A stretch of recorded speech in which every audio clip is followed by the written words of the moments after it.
Hello, fellow historians. Today we are exploring the idea of history. What is history? Of course, history in one sense is simply taking a history class and memorizing facts and dates and trying to get a decent grade to pass the class. In another sense, history is everything that's ever happened up until this point. History is what you did this morning, the cereal you ate, the burrito you ate. History is what happened last week.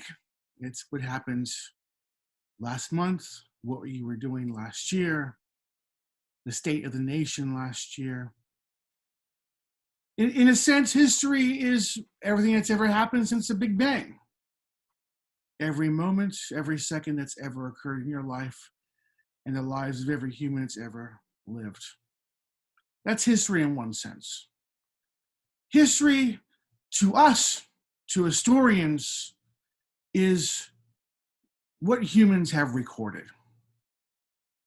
Was there history before the written word?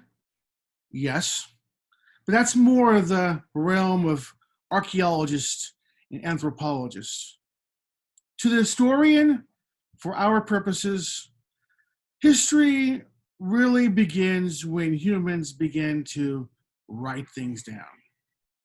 Generally, of course, there were overlaps with archaeology, but generally speaking, historians are concerned with the written word and what humans had to say about themselves, about their culture, about their time period, about wars and famines in the written word.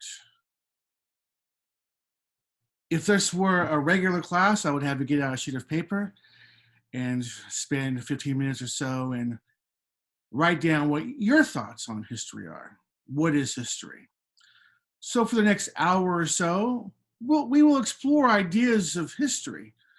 What is this thing we call history? How do we define it? How do we examine it? How do we approach the past?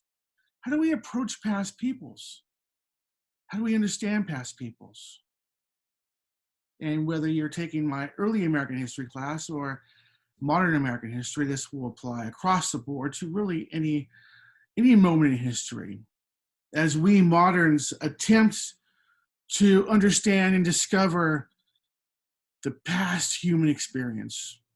Because to me, that's what history is. That's what makes history exciting and illuminating, is trying to understand the human experience across time and space. What was it like to be an Egyptian? A regular Egyptian, walking the streets with the pyramids in the background, but how did they think? How did they see themselves as part of the universe, as part of their own civilization? What was it like to be a Roman? Not Caesar, not one of the elites that we so much read about, but what was it like to be a regular Roman citizen, walking the streets in Rome? Perhaps a slave, perhaps a Roman citizen, perhaps a visitor from Greece, walking the streets in first century Rome. What was it like to be a young man I say young man because that was mostly where it was, in San Francisco during the gold rush? 18 years old, took a journey from Kansas to San Francisco to the gold mines. What was it like imagining what your life might be if you discovered gold? The excitements, the hard work, the thrill, the heartbreak. So let's ask ourselves, what is history? Introduction to the study of history. Here's a photo of a mosaic, Clio. Clio was a muse of history in ancient Greece. So let's call upon the muse of history as we examine the idea of history. What is history?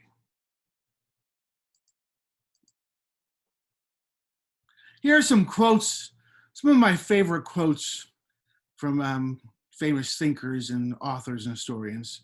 History is a pact between the dead, the living, and the yet unborn. What is history but a fable agreed upon? Napoleon. We read history through our prejudices, and we'll touch upon this in a little while. Wendell Phillips. In analyzing history, do not be too profound, for often the causes are quite superficial. There is history in all men's lives. And we would expound upon that and expand it and say there's history in all human lives, right? Women in all sectors of society. Here's two of my favorite from the first century Roman author and thinker, Cicero, and politician. History is the witness of times, the torch of truth, the life of memory, the teacher of life, the messenger of antiquity. This is my most favorite. Not to know what has been transacted in former times is to always be a child. If no use is made of the labors of past ages, the world must always remain in the infancy of knowledge. A profound quote from Cicero. And unfortunately, most people don't know their history, no matter where they are. Most Americans, most people around the world, right? We're busy living our lives, trying to feed our families, and to truly know history takes labor. It takes sitting down at your desk, at your chair, and reading books, reading thick books, having a library of books. Be the kind of person that when someone walks into your house, one of the first things they notice are the books on your bookshelf. Be a reader, be a knower, be someone who knows history. Some reasons why we might study history, and these are ideas that many people have thought about.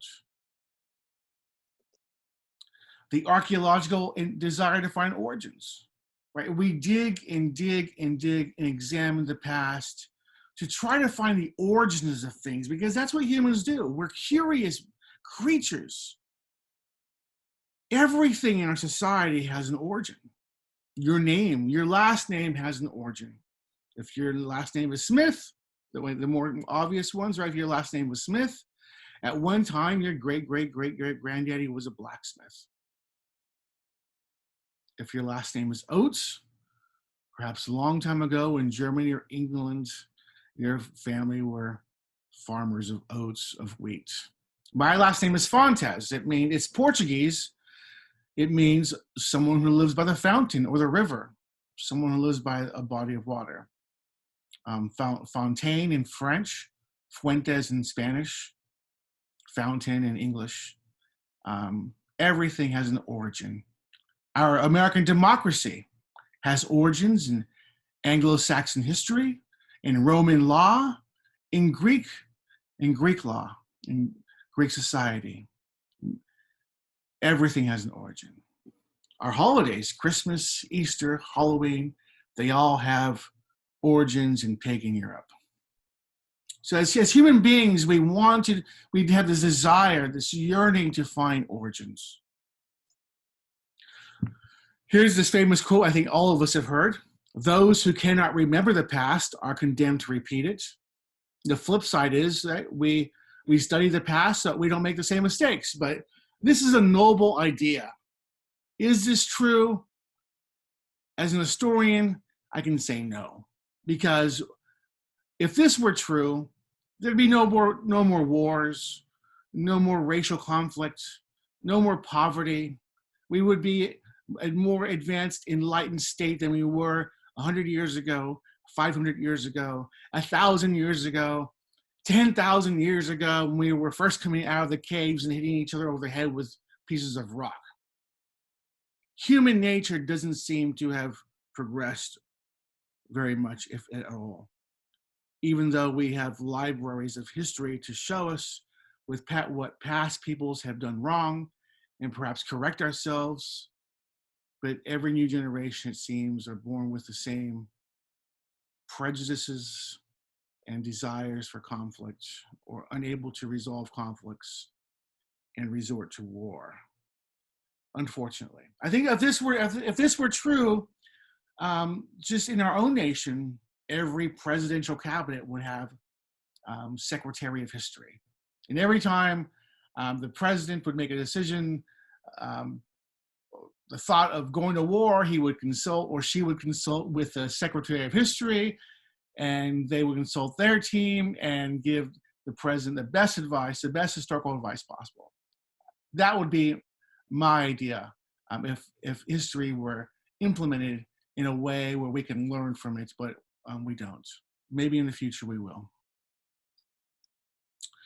In order to explain our present, I think this also goes along with number one, right? Is this possible to explain the present situation, say in California, in the nation? If we look at some of the things happening in the nation right now, the regional divides, the political divides between Republicans and Democrats, the racial divides, the racial conflict. Are we able to explain the present if we dig into the past? I think this is possible. And there are reasons, there are roots, there are deep systemic roots to all the conflicts that are happening in America, whether they're political or racial or regional. They all have a starting point in the American past, even going back further than the beginning of America. I think this is possible. To examine epochs, worlds, and peoples much different than our own place and time. And studying history isn't always an elite, noble purpose, right? Sometimes we read history just because it's fascinating. We're curious about the past. This is one reason why I read science fiction and fantasy, right? Because I can enter worlds that are different than my own. I can escape this present world and encounter different types of being, different types of living species. This often happens in history. We read about past peoples, about the Egyptians, about the Greeks, about the Romans and Persians, Mesopotamians, Aztecs, Mayans, Celts, Jutes, Saxons, Anglo-Saxons, Vikings, and we're fascinated by them because they live such different lives than our own. What was it like to be part of a Viking raiding party hitting England for the first time, right? A lot of bad things happened, but it would have been exciting. What was it like to be part of Caesar's army conquering Gaul? What was it like to be an Aztec priest ripping the hearts out of sacrificial victims? What was it like to be a mother crossing the prairies in 1820 in a wagon with her children, going through dangerous territories, hoping and praying you make it to California? And all of those peoples lived very different lives than how we live our lives.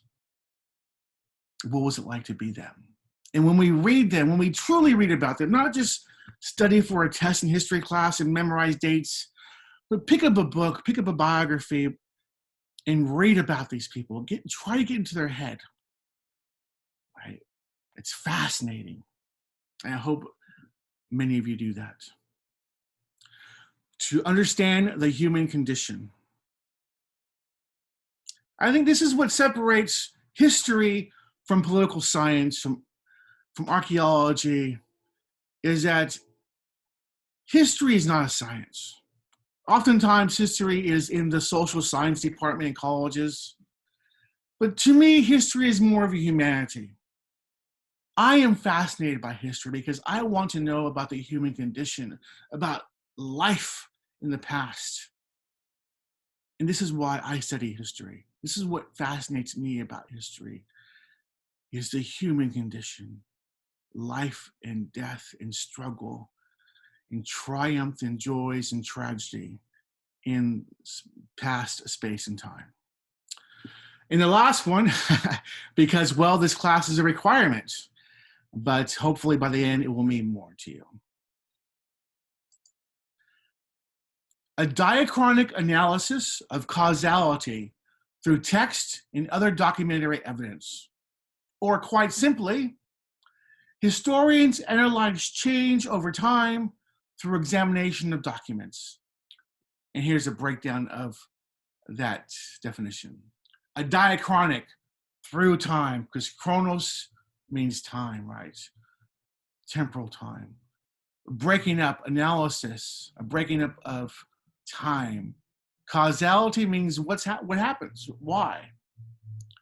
Through source text, written records, or other documentary source evidence. So the primary artifact for the historian is the written word. If we were studying the American Revolution and the formation and creation of this republic, what two documents would be for the foremost primary source text? Guess. Did you guess the Constitution and Declaration of Independence? Those are source texts. What is if you were to go back to first century, second century Christianity and the apostles, what would be their source texts? The epistles, right? Romans, Galatians, Philippians, they were all different letters circulating around the Christian world. Each church would read it and pass it on. That was their source text. That's what we use to understand first century Christians.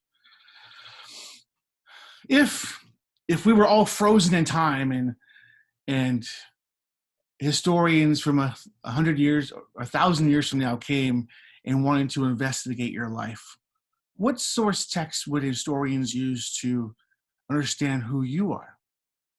Maybe they would look in your desk and see notes taken from your history class, and you would say, my history teacher is so awesome. Kidding. Or they would look at your PG&E bill. Perhaps they would tap into your social media and understand who you are, your likes, your dislikes. And if they did that to 100 students, they would come up with a picture of our culture. Those would be some source texts from our time period. Question, what other sources might yield documentary evidence for historians? So the written word is a primary artifact for historians, but as you see in my class, I use other types of documentary evidence also. Paintings, artwork can tell us a lot about the time period we're studying. And as we get into the late 19th and 20th century, photographs, if we can trust the photograph. Of course, now that's is problematic, right? With Photoshop and other tools we can use to doctor photographs. But photographs are pieces of art, architecture, music, and other types of crafted items that humans have made can serve as documentary evidence of the time period and society under study. These are different ways that humans have conceived of history in the past, because in one sense, history is about making sense of the human experience. Because humans were so much different than other creatures as far as we know, right? We are aware of life and death. We're sentient beings. We're aware of the past. And not only are we aware of the past, but humans have a yearning to make sense of our experience. We have this yearning to think that we matter. We want to think that we matter, that our past matters, that our past relatives matter, that our nation matters, that somehow we fit into some plan. And this is often how history was conceived in the past, was how humans fit into a larger plan. Because no matter how hard someone's life is, they can live a very hard life if they see themselves in a larger plan. right? And quite often in the past, we all know that took a religious idea, right? Framework. So providential, involving divine favor. And this is how humans from the very beginning have made sense of our history. The very oldest crafted, erected structure in the world, the oldest, is an altar. I believe it's in Turkey. It's an altar to an ancient god, because this is the very first thing that I believe humans are thinking. There must be something larger, and somehow we're connected to it. Providential, divine favor. Even more specific, as far as this nation goes, biblical or religious, end times apocalyptic, right? The majority of people, especially in the early republic, were Christian, Episcopalian, Presbyterian, the early Puritans and Pilgrims, Methodists and Baptists. Those were the early denominations in the United States of America. And this is how people saw themselves in history. Because if you are Christian, you know that there is, in Christianity, a definite plan laid out. And every denomination has specifics that are different, but generally there's a plan. It started with the creation of the earth in Genesis and the universe, and went through Adam and Eve, and then the God of the Old Testament picked out a particular people, the Hebrews, and so forth through biblical prophecy, and then the coming of Jesus, the ascension, the crucifixion, ascension. And most Christians believe that they are awaiting the second coming, and then some kind of divine apocalyptic war will happen, some kind of trials and tribulation. Every denomination is different, but they all believe the same thing, that one day Christ will come back, and then at the end, some will go to hell and some will go to heaven. But this is how humans have conceived history. The chosen people is even more specific, and how different people through different times have seen themselves in this God's inspired plan. National greatness, different nations have seen themselves as the chosen people, right? The Hebrews first, the English at a particular time, the Spanish, and then the Americans in the 19th century with Manifest Destiny believed that they were the chosen people of God. Of all the nations of the earth, that for some reason, somehow, God blessed America to push from the East Coast to the West Coast. And we'll get into all that later on in the semester. Teleological means that there's an end point, like in the biblical New Testament Christian idea of history. The end point is what? The eventual end point is eternity with Jesus Christ, right? And whatever Revelation says about singing before his throne and all that other stuff.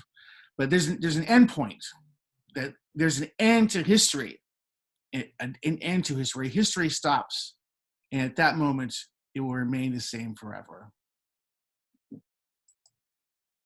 And in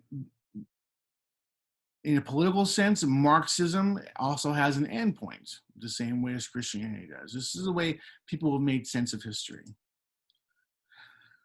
And as we go forward in time, as historians study history in the 19th and 20th century, most historians during those time periods approach history in a particular way. If you were to go back to Harvard in the 1920s, or Berkeley or Stanford 1930s, most historians would say, if you want to know history, then the best way to know history is to study the great men. Study Caesar, study Napoleon, study Genghis Khan, study Thomas Jefferson, Washington, Lincoln. That if you study the lives of these men, then you will know history. Is that the best way to study history? I would say no. I would say it's one way to study history, as historians now know and appreciate, that yes, there were great leaders in the past, great men as it were, but there were also great women. And there were also men who we consider not so great, the common man. If we want to know ancient Rome, do we study Caesar, Augustus, Caligula, Tiberius, Cicero, Virgil, Catullus? Yes, of course, we'd study all those men. But we would also study architecture, art, literature, histories written,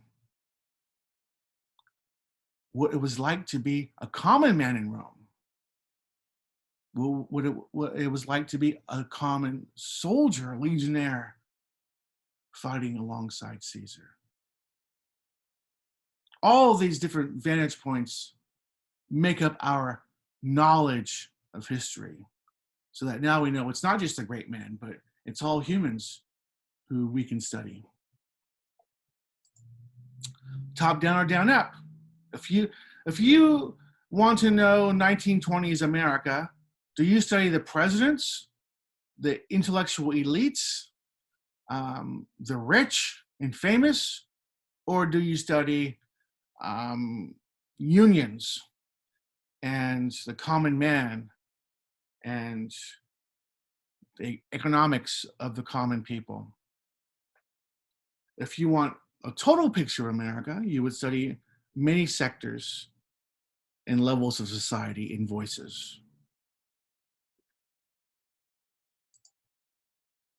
Intellectual or popular? Let me ask you this question. Is history linear or cyclical? Can we point to an origin in history, a point A, and does that progress in a linear fashion to point B? And does that progress into a linear fashion to point C? And then do we look into the horizon and see a far off D and E and eventual F? And do all things in our society, culture, and the history and experience of humans travel in a linear fashion? Or is history cyclical? Does it repeat itself? Do we evolve or repeat? It's a complicated question. I don't think there's a direct answer. I think in many ways it's chaotic. I think there are certain things, well, here we go, is a chaotic mess of disconnected events. There are certain things that are linear in our experience as humans on this earth. There are times that are cyclical, that seem to repeat itself.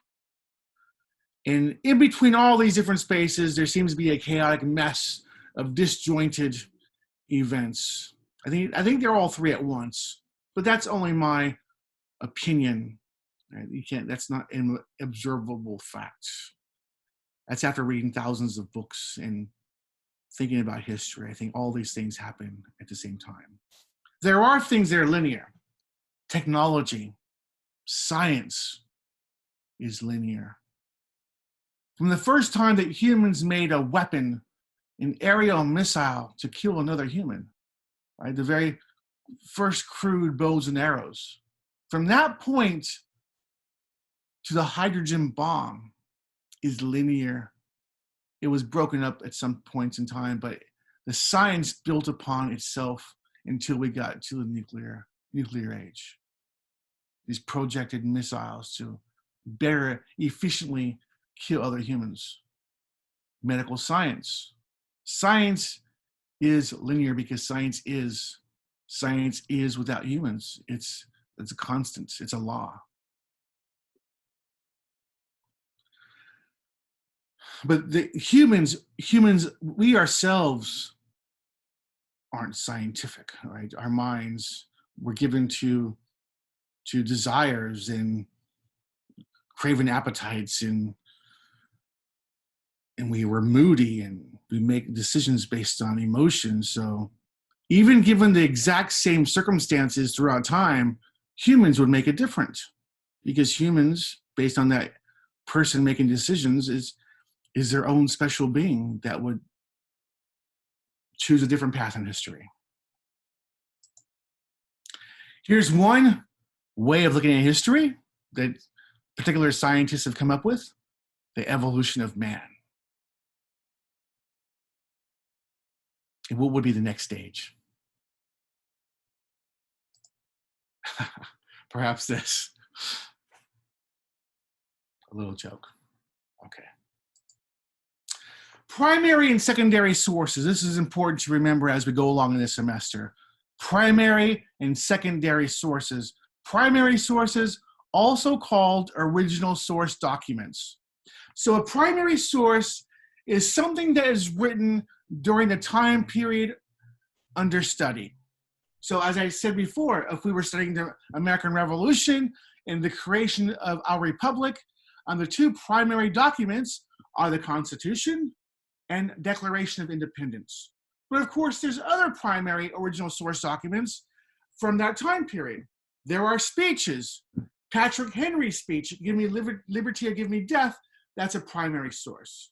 The journals of Thomas Jefferson, the journals of Washington, letters between Jefferson and Washington, letters between Adams and other founding fathers, almanacs, farmers' almanacs, newspapers from that time period, broadsides, ship manifests from ships that are coming into port at New York, and they have a manifest of passengers from different places in England. That's a primary source. All of these are primary sources: lists of slaves, their names, their places of origin. These are all primary sources. You can choose any time period in America and ask yourself, what would be a primary source from that time period? Many of you know what this stone would be. Can anyone guess what this stone is? If you said the Rosetta Stone, you're right. This is a Rosetta Stone. It's in the British Museum. I saw it in person once. And it's written in 3 different languages. Every language on this stone says the same exact thing. It was a proclamation from an ancient pharaoh in Egypt. I forgot which pharaoh it was, but thousands of years ago. And one language is ancient Greek. One language written here is hieroglyphic. I believe the top is hieroglyphic. And the other language is Demotic, which was the common language spoken in Egypt at that time. So up until this point, well, let me backtrack. Napoleon's men, when Napoleon was trying to conquer Egypt, Napoleon's men were in Egypt, relaxing on the beach.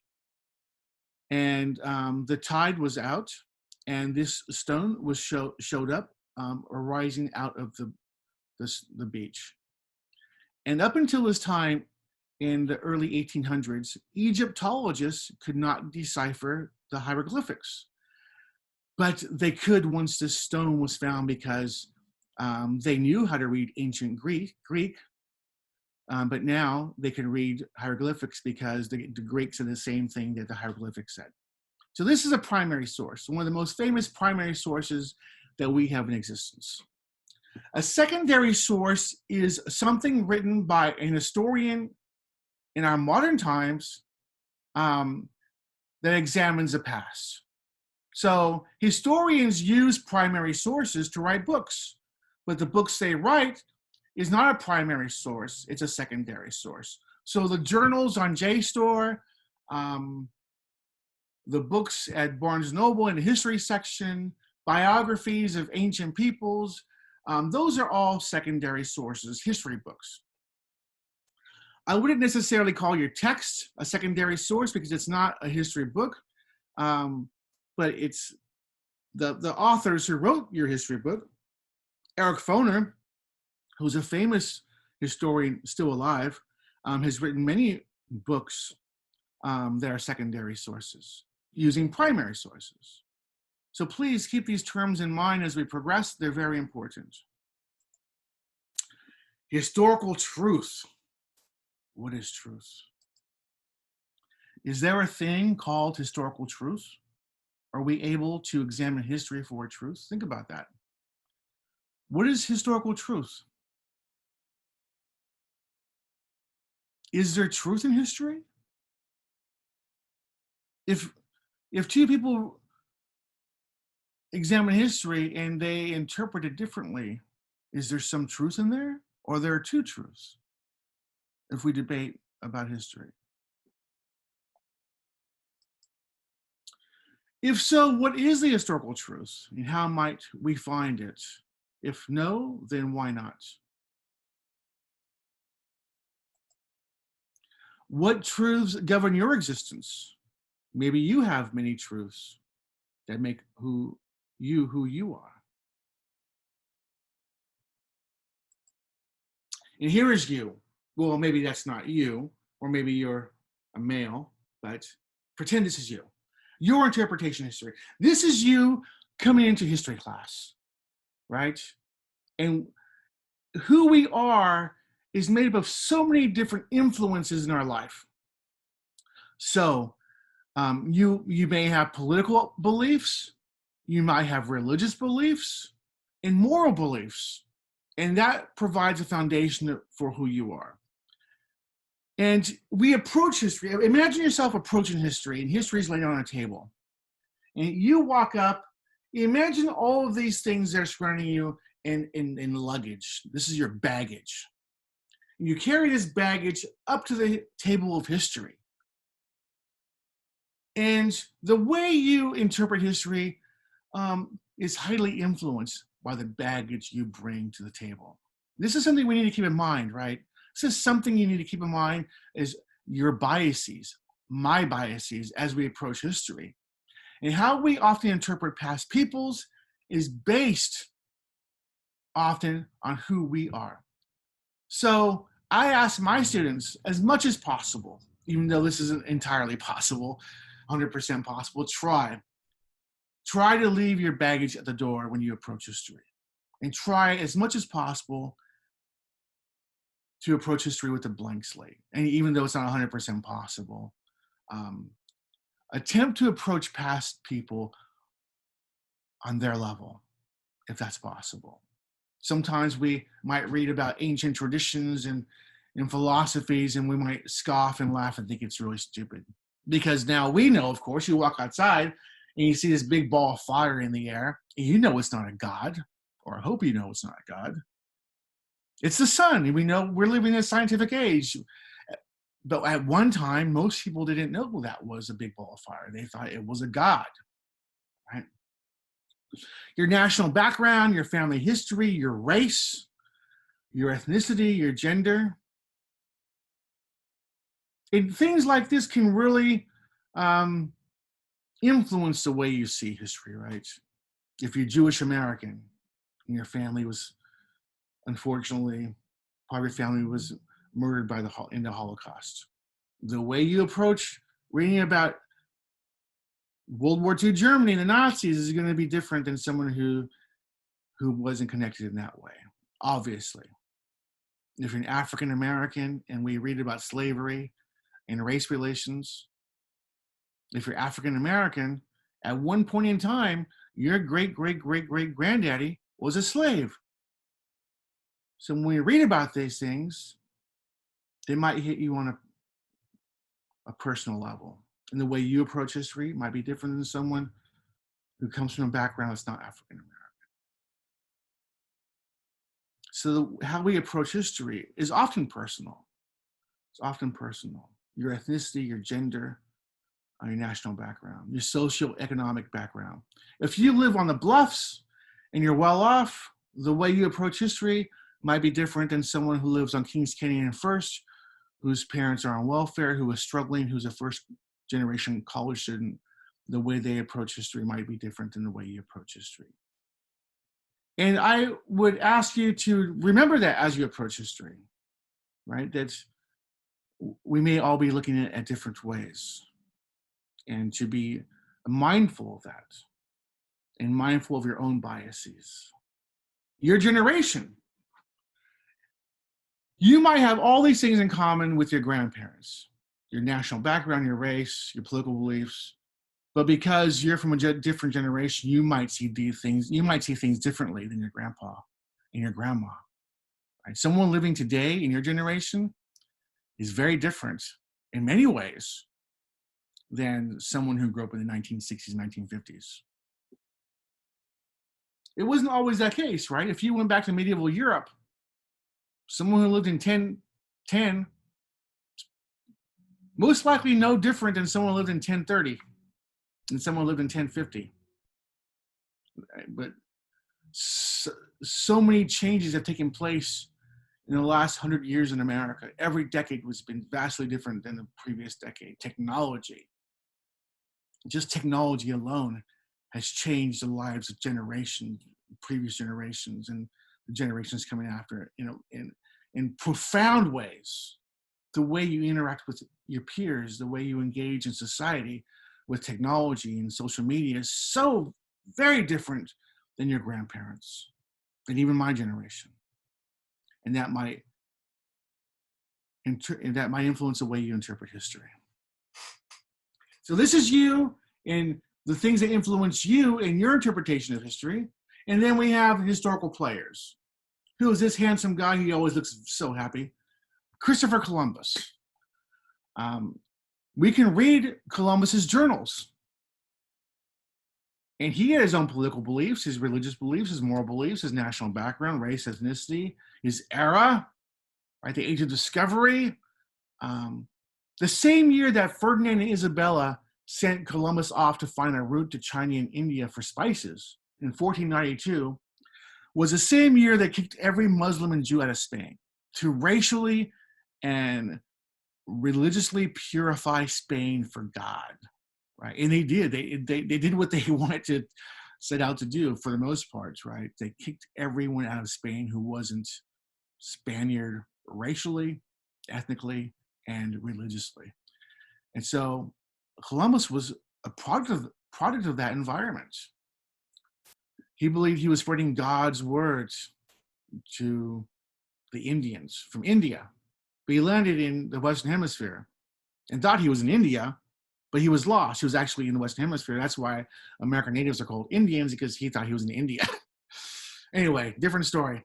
But he had his own political beliefs and religious beliefs. And when you read his journals, you have to be mindful of who Columbus was. When we read primary source documents like Columbus's journals, you have to be a critical thinker and not just accept what they're writing as truth. Because often what they're writing is with an agenda, and their writing is highly influenced with their political, religious beliefs in the time period. And as critical thinkers of history, you have to keep that in mind. Why is this being written? Who is it being written for? Is there an agenda? Who is this person writing? What socioeconomic class is this person writing from? What is their religious ideas? Where are the religious ideas? Right, as you read original source documents. Historical truth. Here's a great photo of Winston Churchill, who led England against the threat of the Nazi invasion during World War II. And he writes, "History will be kind to me, for I intend to write it." And he did.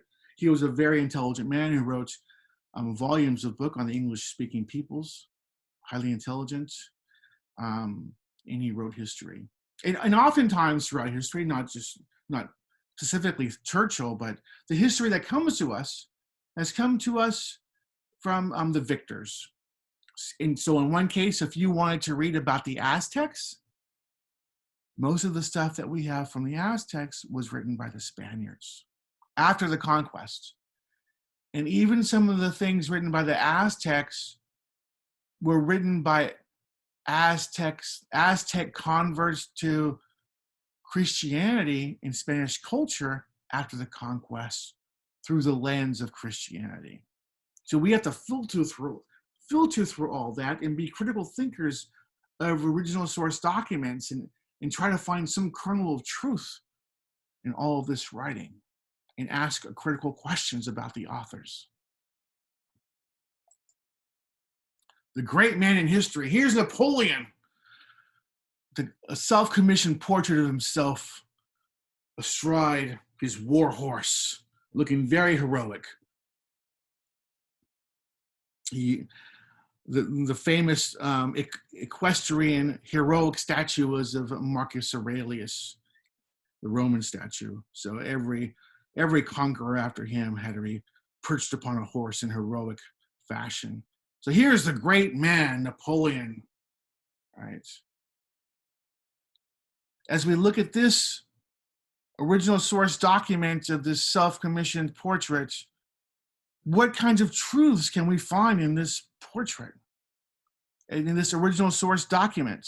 What does this painting tell us about the time period, about Napoleon? If anything, what do you think? Well, we know, of course, that there are other vantage points in history than just the great man, right? There are great women in history. Bam! Wonder Woman. Cleopatra.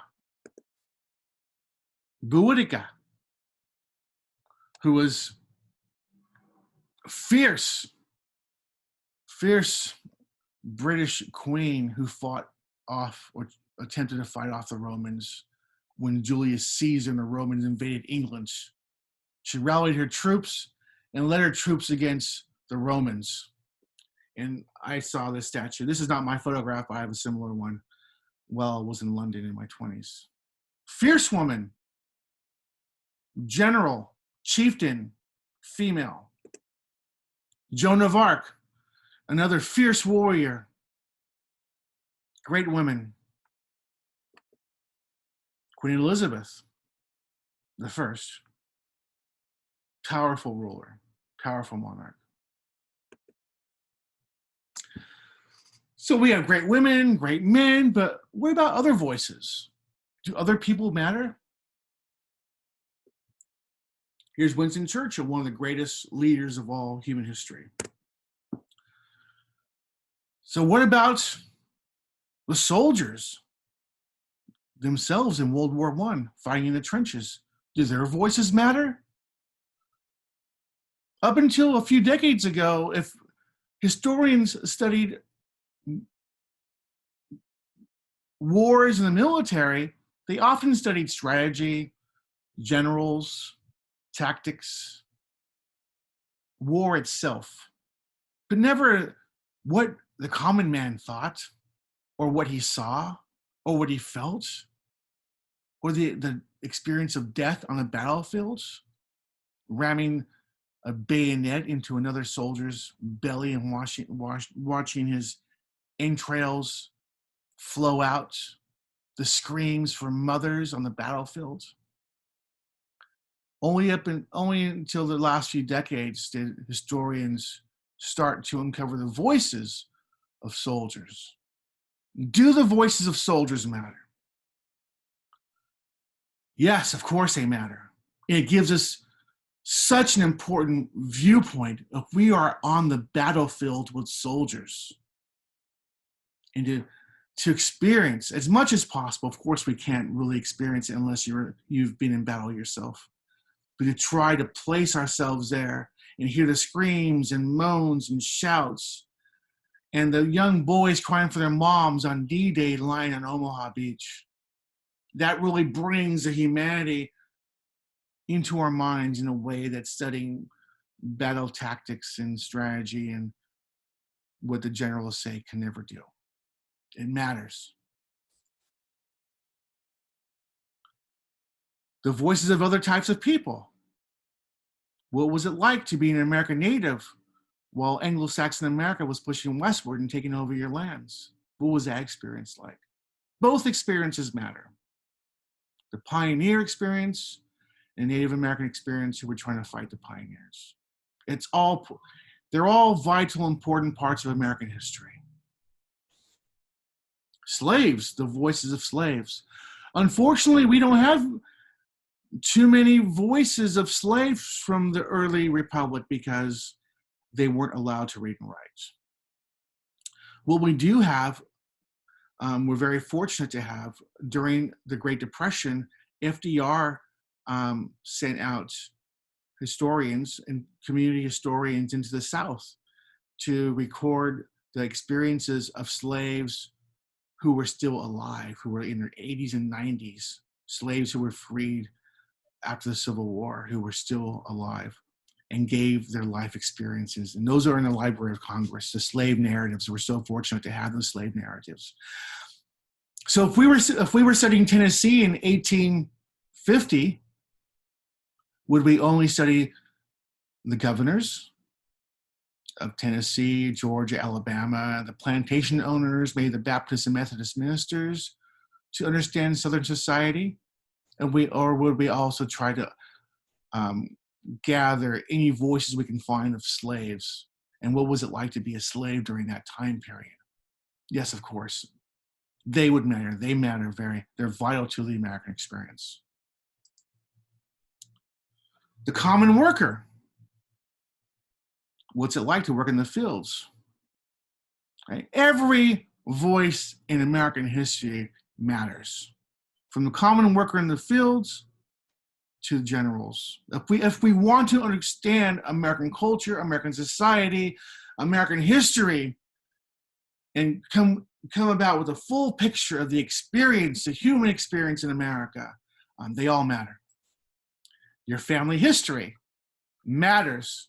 This is vital to understanding history, is that often when we read history, it seems foreign to us, doesn't it? It can often seem disconnected from our own lives. But you are a consequence of history. You are living history. At one time, your great-great-grandfather kissed his mom goodbye in Galloway at 13 years old and boarded a ship from Ireland to New York. And that's history. Landed in New York, was preyed upon by gangs, eventually made it to Kansas, hard work and determination, staked out a piece of land under Lincoln's Homestead Act, and for a few generations, your family lived on that farm until they came to California in the 1920s, and eventually to Fresno or Clovis. That's all history. Ireland, Germany, Russia, England, Mexico, China, the Philippines, whoever your family's from, you are living history. And your family history matters to the American experience. As we look at past peoples, is there only one truth? Say to a person. I'll ask you this question. Who was Thomas Jefferson? What's the first thing that comes to mind when you hear Thomas Jefferson? Who was he? President of the United States. The third president of the United States.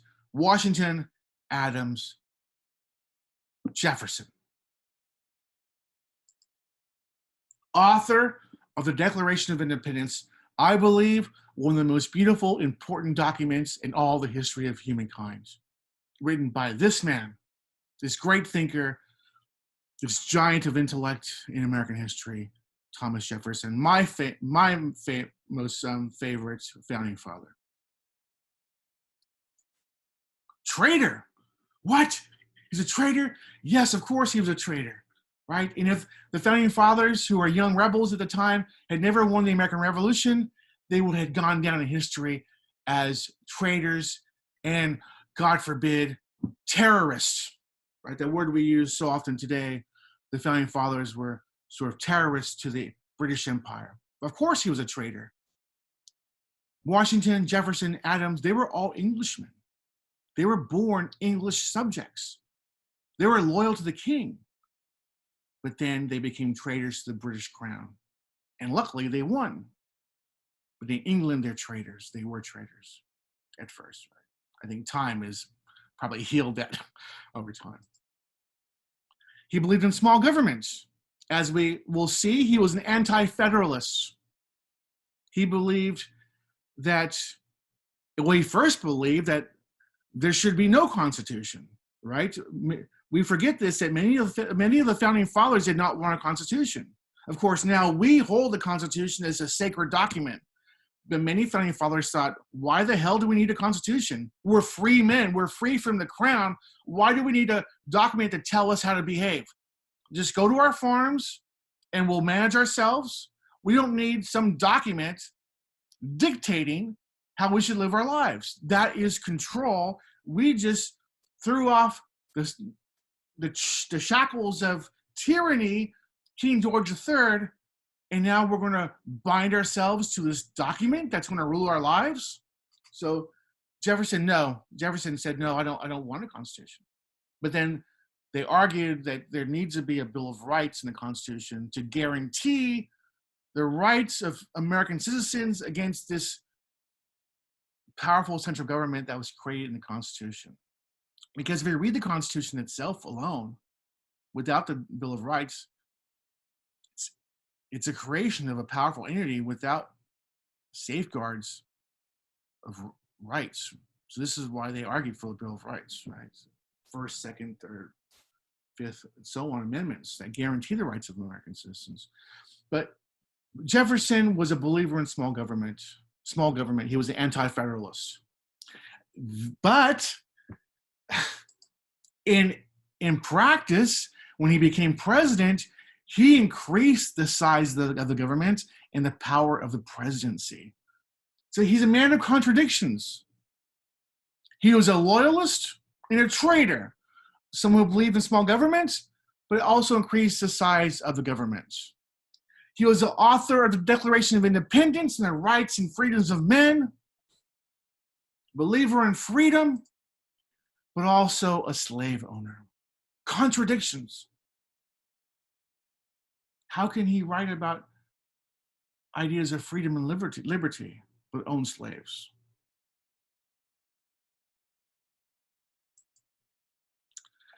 In many ways, an American saint, as are all the founding fathers. When you think of Washington and Jefferson, and even Lincoln, who wasn't a founding father, but is part of that grouping of men and presidents in the republic who are more than men, aren't they? When you think of Washington, do you think just of just a man, or do you think of like a demigod? The Jefferson Memorial, the Lincoln Memorial, the Washington Monument. These are all Greek and Roman temples. When you approach the Lincoln Memorial, you're entering a Greek temple, the temple of Zeus. There's a reason why it's constructed that way. It's a religious place. He's a rebel, a revolutionary, a founding father. Historical empathy. I also ask my students as much as possible, because we can't get 100% there. We are who we are. We can't totally divest ourselves of who we are. Historical empathy. Attempt to see the lives of past peoples from their experience, if possible. What was it like to walk in their shoes? What was it like to be this slave in 1860 in Alabama, who was whipped to an inch of his life by his slave master, or the slave overseer? Look at those scars on his back. Imagine when that first happened. His back would have looked like raw hamburger meat.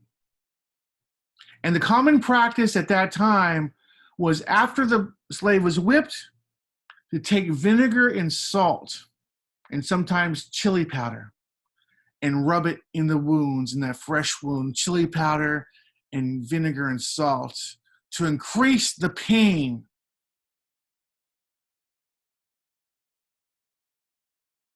Horrific. What was it like to be that slave?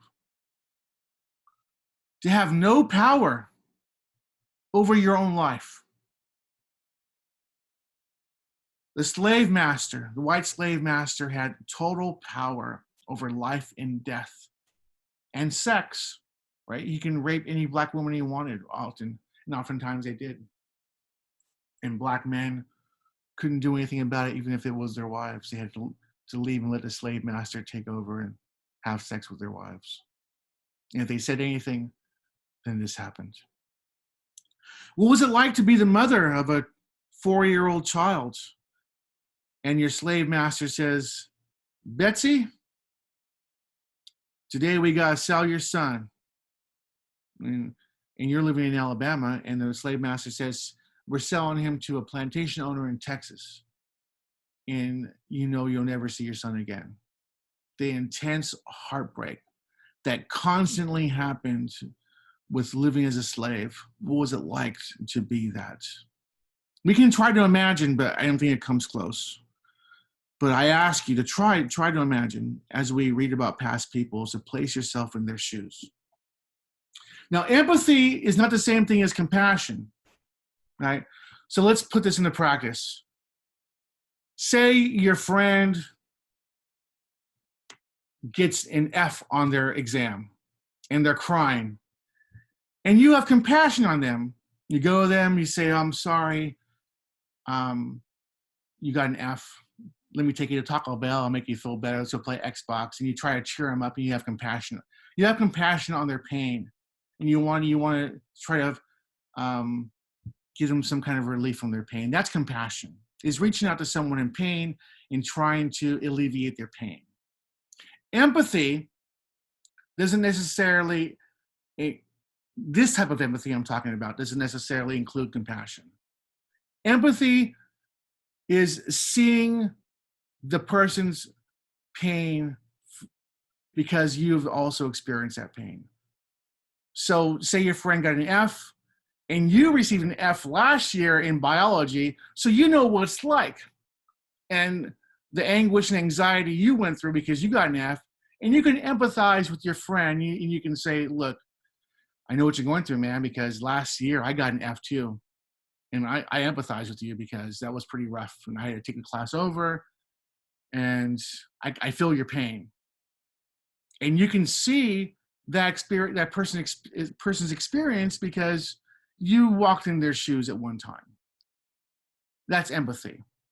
Now, of course, looking at the slave picture, there's no way that any of us can 100% empathize with this person.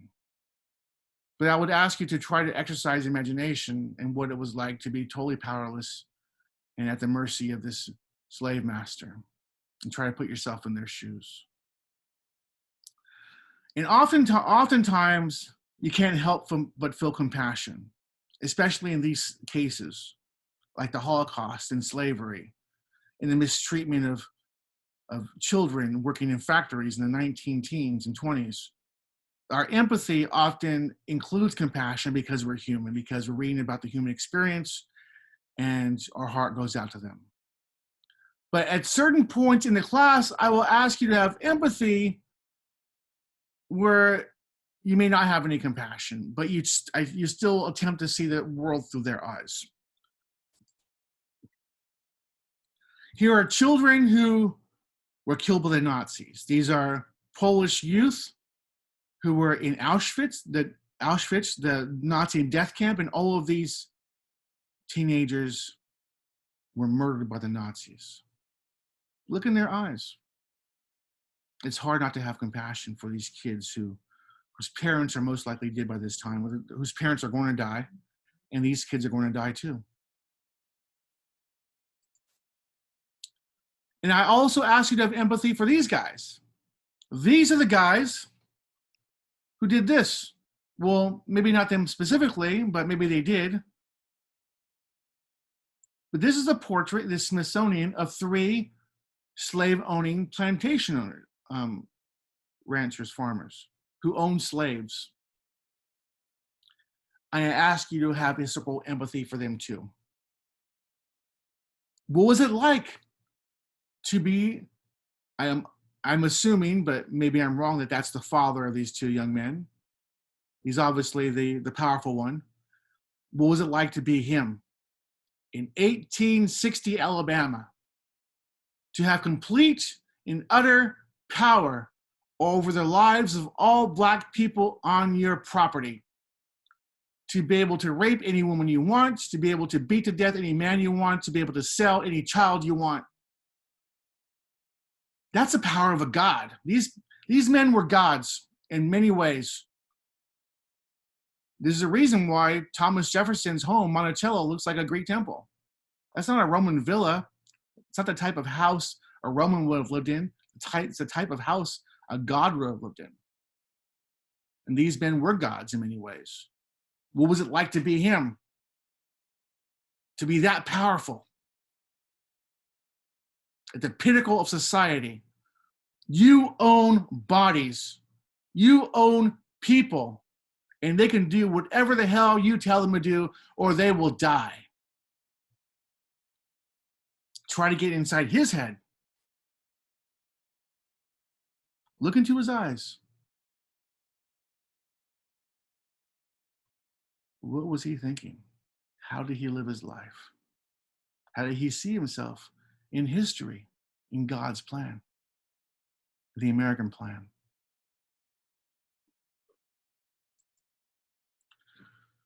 What was it like to be this young girl, 15-year-old, maybe 19, in Germany, as Hitler's passing by? The savior of Germany, the Messiah. And you may be hearing that Jews are being taken away.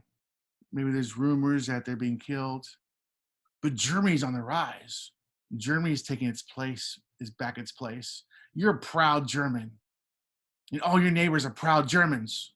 And so what? That Levi down the street is taken away.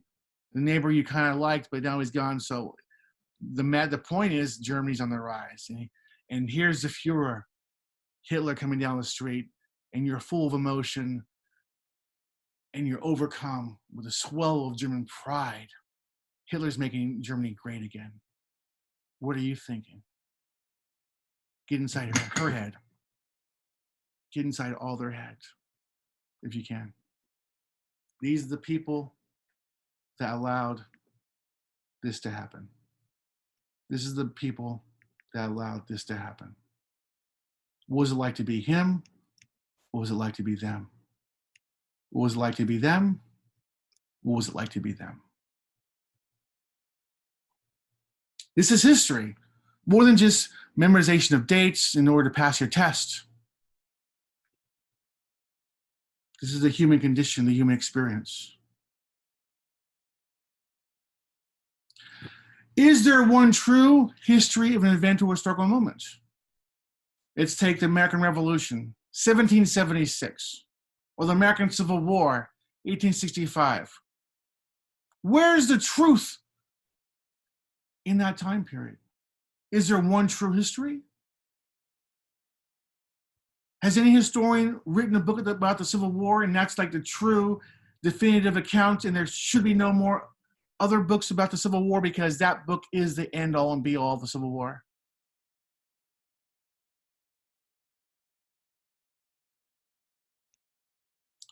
Let's take 9/11.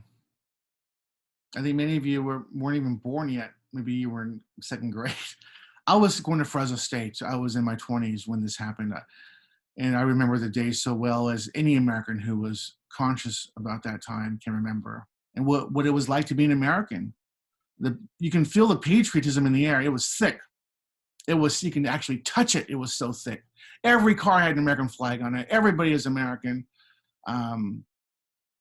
The lowest point of racism ever in America because everybody was an American. It was tight. But is there one true account of 9/11? If you were an historian and you wanted to research and write a book about 9/11, but wanted to be as inclusive as possible, to include as many voices as possible, to construct a multi-volume set in 9/11, who would you interview? Who would you go out and interview? Now, if this were a class, and in the classroom, I would ask you to get out a piece of paper and come up with a list of different people you would interview. Ask yourself who, what, when, and where, how, and why. Of course, maybe you would start from the center. You would interview family and friends who lost loved ones in the Twin Towers, lost loved ones in the Pentagon, lost loved ones on the flights of the airplanes that were hijacked. So those relatives and friends who are alive now who lost people who died as a direct cause of the terrorist attacks. That would probably be your first start. What about secondly? Perhaps you would interview people who were there, who witnessed the attacks, who survived. Maybe people who worked in the Twin Towers who were able to escape. First responders who were still alive, who are fortunately still alive. Many have died. Regular New Yorkers who were living in New York, who witnessed this firsthand. People in New Jersey who were able to see it from across the oceanway. You would interview Mayor Giuliani, who was mayor of New York, and perhaps if you were able, you could interview George Bush, President Bush, who was president during this time. Who else would you interview? News reporters, even average Americans across the nation, right? Fresno was not directly affected, but we were in a very profound way. Every American was. What was it like just being maybe perhaps a housewife in Clovis watching this on a TV set, who was profoundly moved and hurt and angered by what occurred? You can go to Kansas and interview people about 9/11 the same way you could have in New York and get similar responses. And if you wanted to include more people, different voices, Arab Americans, Muslim Americans, loyal Muslim Americans. And what was it like to live in the aftermath of 9/11 as you were perhaps persecuted for being Muslim American and you were a loyal American? And if you wanted to extend it further, go to England and interview Muslim and Arabs in England. And what was it like? And if you were brave and could get inside, you would go to the Middle East and perhaps even interview members of Al Qaeda and people who were connected to bin Laden and interview them. So there are many voices to a particular event. So to go back to our question, is there one true history? Yes and no. I would say there's not one true history, but there are many true histories, depending on who you were interviewing and their personal truths and the baggage they bring to history and to an event and their observations and interpretations of history. Well, that wraps up our conversation about what is history. And I hope that you see now that history is more than just what's happened in the past. It's more than just this previous moment or what you had for breakfast this morning or what was happening in the nation a year ago. History is multi, it's varied, it's complicated, it's rich and diverse. And I hope that you have a greater appreciation for the idea of history than you did this morning.